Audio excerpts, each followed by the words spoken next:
Welcome to the Demand Generation Club podcast, the first podcast exclusively dedicated to B2B demand generation secrets and best practices as shared by some of the top leaders in the industry.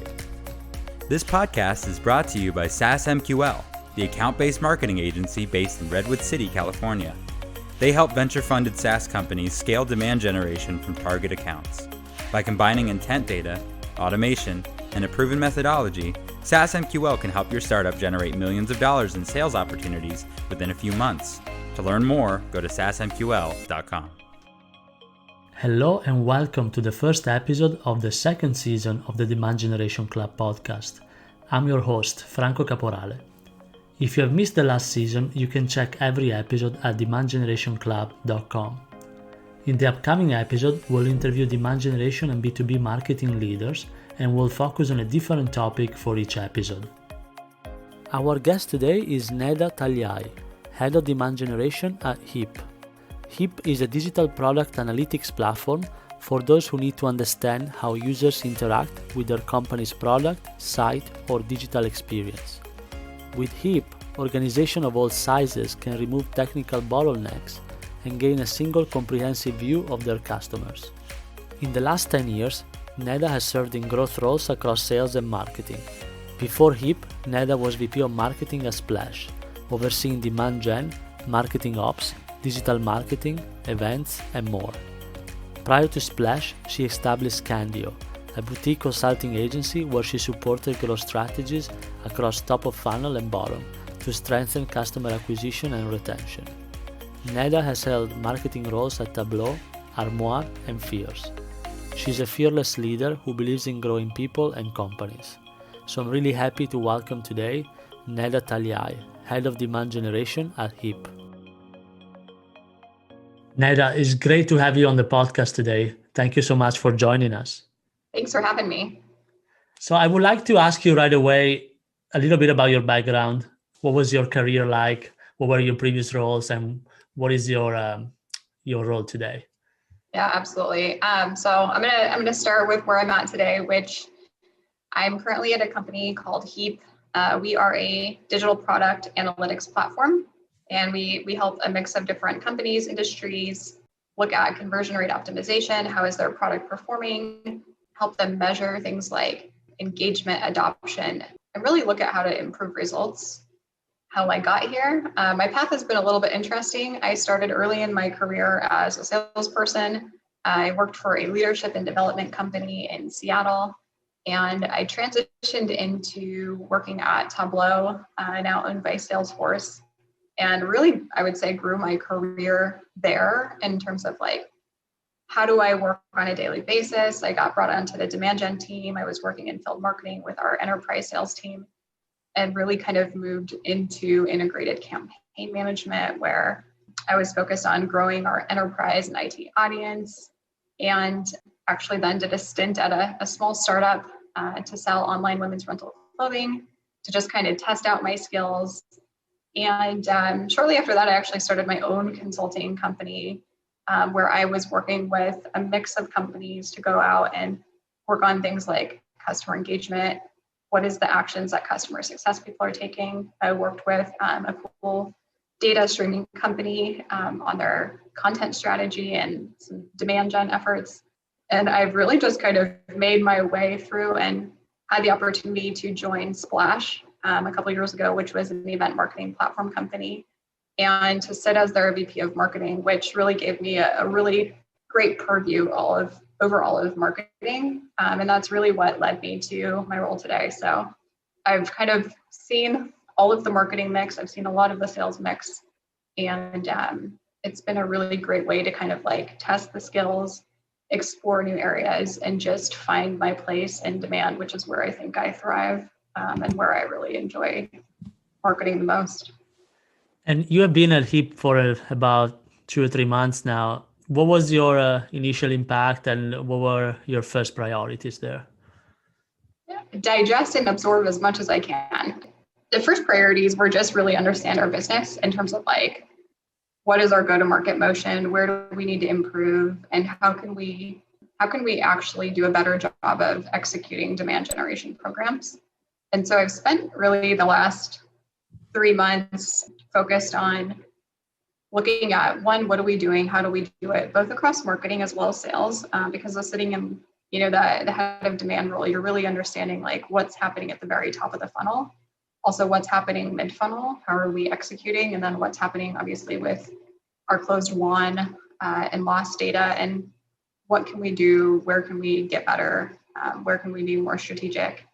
And where can we put structure into place? So some of the first things were like, figure out digital, right? From a marketing perspective, how do we improve what's coming inbound from a digital perspective? What's happening across our paid channels? How do we improve volume there, knowing that it's, a very cost-effective way to drive inbound leads and really generate pipeline from that channel. It's something that I know works. I've seen it done really well. And that was one of the first things that I prioritized. In addition to that, it was really looking at the demand team and kind of just assessing like, what do we need to do to be successful and really grow the team? And so we've been doing quite a bit of hiring and just like moving people into different types of roles where they're focused, for example, on like integrated campaigns. We've transitioned one of our demand gen marketers into a growth marketer who's really focused on driving like our product-led growth. So we've made both some structural changes as well as like role changes to help us move the needle on where we want to go in the next year. And Heap is a very fast-growing company. So how do you approach now 2021? What is kind of your plan compared to last year, obviously from what you were able to gather in these few months? Yeah, so we're definitely going to be focused on a tighter go-to-market motion in terms of like what we're saying, who we're saying it to, and what exactly is the sales motion and marketing motion behind that. So we're really looking at our business segmentation and audiences, personas, and kind of just going back to the drawing board. So a lot of work has been done in the last 3 months to really set us up for our new fiscal year, which will be starting here on February 1st of 2021. So we're excited about that.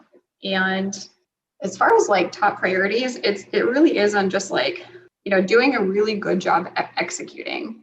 From a marketing perspective, our team has grown, which is awesome. But with that comes, the growth pains of how are we going to do things? How does that change the way that we work together? And one of the things that I'm kind of dead set on is making sure we have a really healthy motion and that we're all kind of marching to the same drumbeat at the end of the day, that it's smooth and it feels more of like a dance rather than where we're at right now, which is a little bit more, this team is doing this, demand is doing this, but I really want to see coordination improve because I believe that will help us do a better job of executing. And execution is one of the areas that I want to see us improve.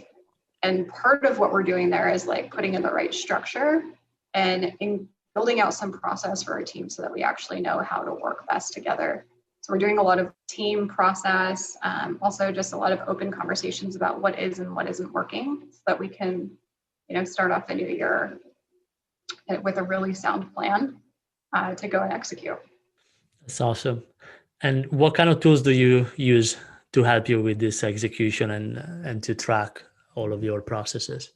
Great question. So we recently brought on a project management tool because that's something that, as you're growing a marketing team with different campaigns and different programs, one of the things that keeps everyone kind of coordinated is just project planning, project management.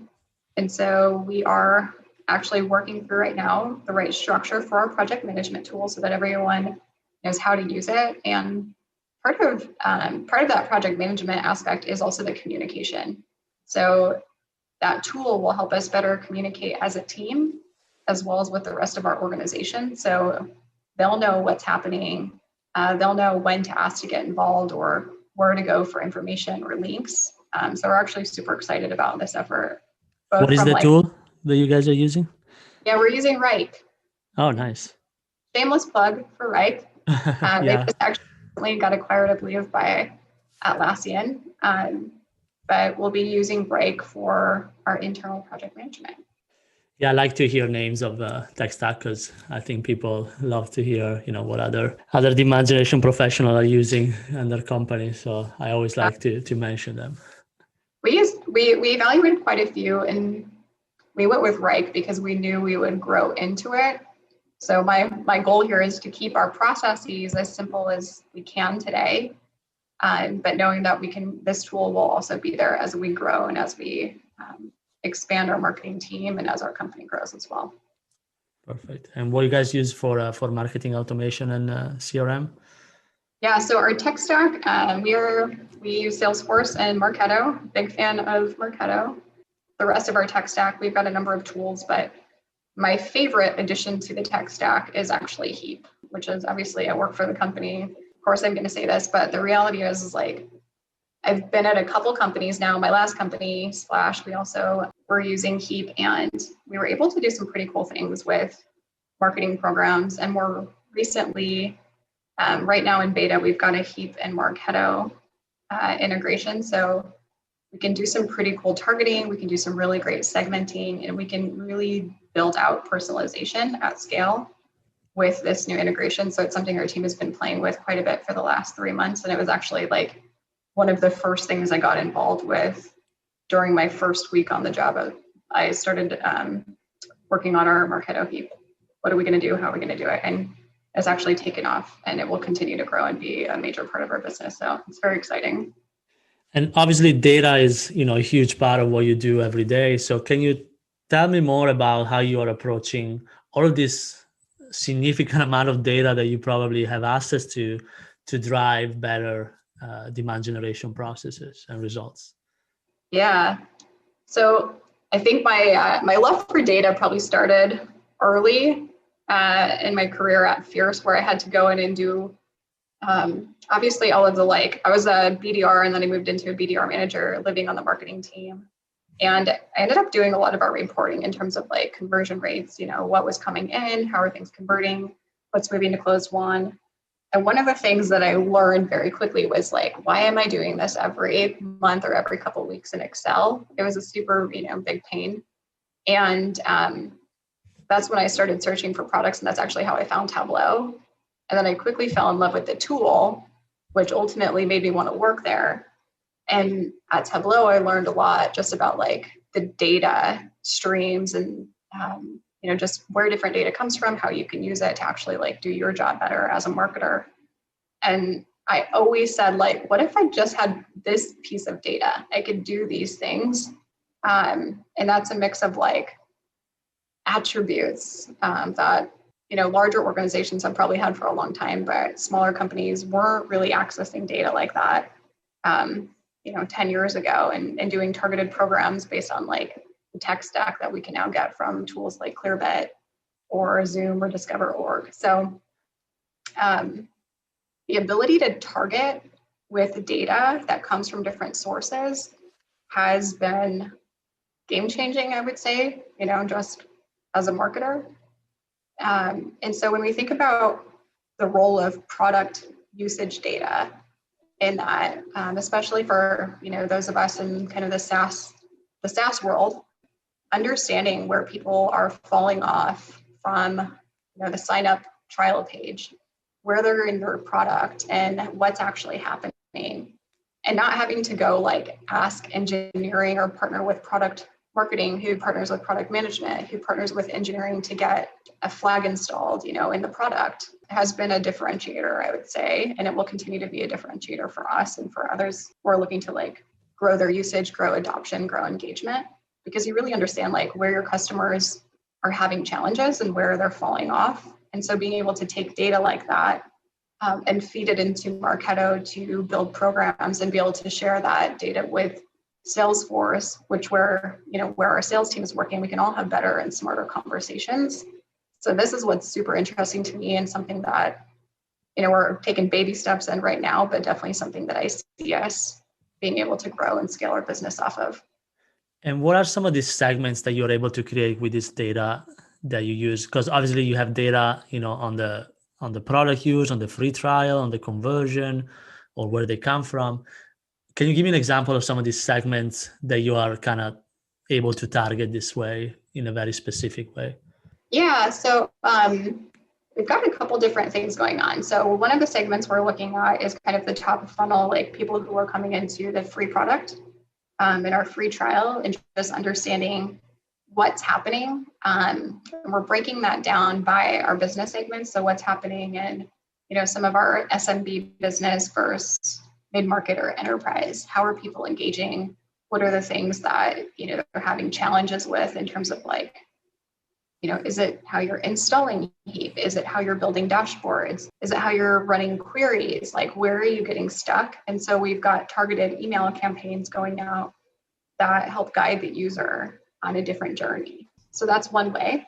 And then another use case is on the customer side, right? So kind of similar in that vein, which is like, where are customers getting hung up? What's happening with a specific segment of our customers or in a specific industry? Are there any insights that or product updates and features that we want to tell them about or show them?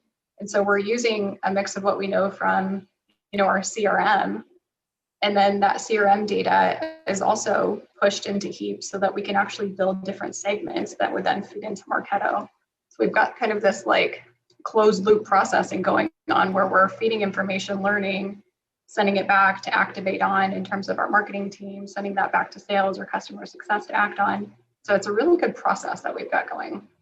And I assume, testing is a big part of what you do every day. Can you tell us some of the campaigns that you tested in this, or program that you tested in this last few months at Heap that has worked or didn't work? Yeah, so kind of on that same vein, just taking that story a bit further, for customers who sign up for the free trial, we added in, a multi-touch email marketing program from a nurture perspective. And so we saw that like people who weren't installing, when they received these emails, our goal was like, our hypothesis was these people will be more successful if we email them and give them tools or support, right? So that's a pretty basic one. And the reality is like we did see a lift and we saw a pretty significant lift. So that was one test that went well. One of the tests that didn't work so well, and that actually was like, it was good thinking and something that it was a good learning for us is we tried to really pinpoint people who were doing a very specific action, but there were some updates to that segment that we didn't think through. And so we sent some messages out to existing customers where maybe they had a conversation, a week before with their CSM, and maybe it wasn't as relevant and the message wasn't quite right, which also gave us like, a good reminder that when we're running programs on behalf of other teams in our organization, we really need to make sure that our message is honed and it doesn't feel too businessy, because as I said, like these people could have had a conversation yesterday. So it's something else that we're taking into consideration more. That learning was like, I think 2 or 3 weeks after I started, but it was definitely like, okay, yeah, that it totally makes sense. So things like that are going to help us in the future. And from what you can see on the data, what are some of your top lead sources today? What is most of your good traffic coming from? It's a good question. This is something we've been digging into. We get a lot from organic, and our paid channels from Google are working really well right now. So we're very excited about that. I would say like those are kind of like the two that are most excited. We're putting a lot of effort into just our organic traffic and bringing in more from SEO. But I think like SEO and SEM were kind of like the two that we're leaning into the most. So are you guys pushing more on inbound versus any kind of ABM type of strategy? Well, I will take this to you as a shameless plug. So we're definitely focusing a lot on inbound, but we're definitely hiring. So I just recently hired a field and partner, marketing manager who's going to come onto the team. And then in addition to that, we are looking for an enterprise marketer. So that job posting is going to go live. And we'll be looking to, grow our audiences in a number of ways. But those are the two right now that are working best. And, we're living in this virtual world, but I know field marketing works. I know live events work. I think there's still a lot of room to be done there in terms of like how do you get rid of Zoom fatigue? How do you make things more interesting? And just the total volume, the sheer volume of online events right now is just really overwhelming for people. So I'm really trying to look at like, what is the right time? What is the right frequency? How do people want to digest information? What is of interest to them? And that's something that the product manager and the engineer, like, I know them, but I really want to intimately understand them. And that's something that I'm continuing to learn and hope to really dive into in the next month or two to really understand like what is important to them and why. Perfect. Awesome. So I have a couple more questions for you before I leave you. First one is, how do you track marketing attribution? Do you look at first touch, last touch? How's your report? Yes. So right now we're definitely looking a lot on like first touch. That's what we're doing from a business perspective, which completely makes sense. We're about 200 people. We are looking at how to get more specific and really probably move to a multi-touch model in the near future. But that's where we're at as of right now. And in terms of like, what's successful, I know that it takes multiple touches to move somebody into a sales cycle and to move them into the closed one. And one of the things I like to see is exactly what's happening and when, and what are people responding to. And as your marketing programs grow, I know that becomes more complex. And so that's something that we're going to be working on from an operational perspective, amongst a lot of other things, is to just get tighter in terms of like, what does this look like? What areas of the funnel are people moving and what is moving them? And then how are they progressing and what is progressing them outside of, the conversations with sales directly. So. And speaking of which, can you tell us a little bit how you work with sales? Do you have meetings with the SDRs? Do you have meetings, a regular meeting to discuss goals? Like how is your relationship structure? Yeah, I think I spend more time with our sales team than I do my marketing team. Like, I spent a lot of the time over the last, 3 months working as closely as I can with sales to understand what's happening in their world, how they work. And so marketing is responsible for forecasting. So we forecast out what's going on from an inbound perspective. And so we are part of our weekly forecast meetings.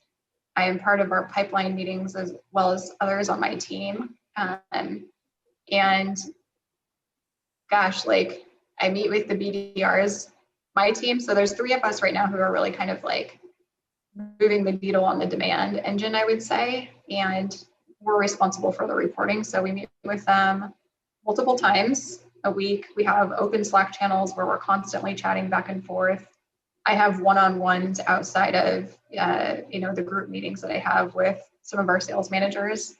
And because we're in a growth phase, right, you have to keep the conversations going.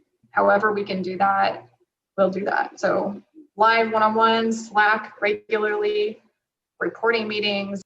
It's very regular. I honestly think I spend probably 60% of my time either with or in sales types of conversations, in addition to like working with AEs one-on-one on like, hey, what if we tried this from a deal perspective, or would this work, or what about this price point, especially as we're working on our pricing model. So I'm in a lot of these conversations. That's fantastic. So I have one last question is, can you leave us with a tip or advice about, really looking into the data and leveraging data to drive better demand generation? What is something that everyone should go and look right away? Oh, this is good. Okay, so I'm naturally a skeptic when it comes to data. I always want to see the source of the data. I want to see the actual, like, how is this formatted, right? The number is one thing, but I really like to look out, that where is it coming from? How is it being processed to validate that it's accurate? So I think one of the things that I see regularly is like people are looking at these numbers, but it's really what's behind the numbers that makes it valid. And so I'm sure that most people will do this, but the data validation becomes so important when you're looking at conversion rates. The definitions that we have around data and how we're articulating the outputs is so important as well, how we're calculating things, because I've seen it so many times that before I start looking at numbers, I'm like, is this accurate? Show me the underlying data. And that's something that I think as a marketer, you should be looking at and questioning and making sure that like it's not just looking good or looking bad, but like you understand why, and then the processes that you have, moving that data, if it's leads coming in and you're looking at your total lead volume and something looks off, okay, well, how is it being processed? Do you have the right fields? Do you have the right information being appended to it, right? Are you capturing things 100%? And so I think that's like, to me, the operational piece becomes critical to having data right. So I think that that's like my advice is don't just look at numbers, look at the processes behind them, validate the data that's there so that when you're doing your reporting, you're reporting out on something that you can validate and you believe in. Because I see often people throwing out numbers, and I've seen it also not be right, which, you know, causes people to make business decisions that they maybe wouldn't have made if the data was validated and checked. So that's my guidance there. And even if you're running campaigns, right, like Heap data into Marketo, let's validate that that segment is actually capturing the people of segment, the people that we think it should be capturing. So like, how can we, you know, check things? I think it's a great advice because I've seen it too many times. People making wrong decisions just because the data that they were relying upon was wrong. Yep. Neda, it was absolutely great having you as a guest on the episode today. I really enjoy the conversation. So thanks again for joining us. Thank you, Franco. It was great to be here, and I really appreciate the questions. I think this was a lot of fun.